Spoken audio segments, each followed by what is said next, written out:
സങ്കീർത്തനം 30 ഭവന പ്രതിഷ്ഠാഗീതം. ദാവീദിന്റെ ഒരു സങ്കീർത്തനം. യഹോവേ, ഞാൻ നിന്നെ പുകഴ്ത്തുന്നു, നീ എന്നെ ഉദ്ധരിച്ചിരിക്കുന്നു.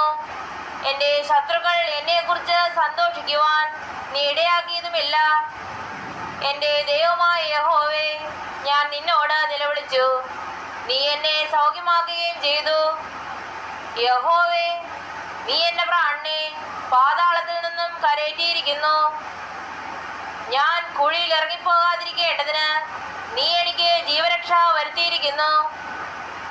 യഹോവയുടെ വിശുദ്ധന്മാരെ, അവന് സ്തുതി പാടുവിൻ, അവന്റെ വിശുദ്ധ നാമത്തിന് സ്തോത്രം ചെയ്യുവിൻ. അവന്റെ കോപം ക്ഷണനേരത്തേക്കേ ഉള്ളൂ, അവന്റെ പ്രസാദമോ ജീവപര്യന്തമുള്ളത്. സന്ധ്യങ്ങൾ കരച്ചിൽ വന്ന് രാപ്പാർക്കും, ഉഷസിലോ ആനന്ദാഘോഷം വരുന്നു. ഞാൻ ഒരു നാളും കുലുങ്ങിപ്പോയില്ല എന്ന് എൻ്റെ സുഖകാലത്ത് ഞാൻ പറഞ്ഞു. യഹോവേ, നിന്റെ പ്രസാദത്താൽ നീ എന്റെ പർവ്വതത്തെ ഉറച്ചു നിൽക്കുമാറാക്കി.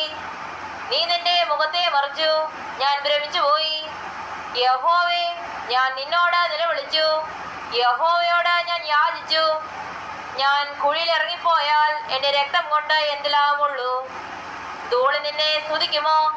ആ നിന്റെ സത്യത്തെ പ്രസ്താവിക്കുമോ? യഹോവേ, കേൾക്കണമേ, എന്നോട് കരുണയുണ്ടാകണമേ. യഹോവേ, എൻ്റെ രക്ഷകനായിരിക്കണമേ. നീ എൻ്റെ വിലാപത്തെ എനിക്ക് നൃത്തമാക്കി തീർത്തു.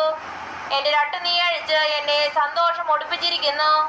ഞാൻ മൗനമായിരിക്കാതെ നിനക്ക് സ്തുതി പാടേണ്ടതിന് തന്നെ. എൻ്റെ ദൈവമായ യഹോവേ, ഞാൻ എന്നേക്കും നിനക്ക് സ്തോത്രം ചെയ്യും.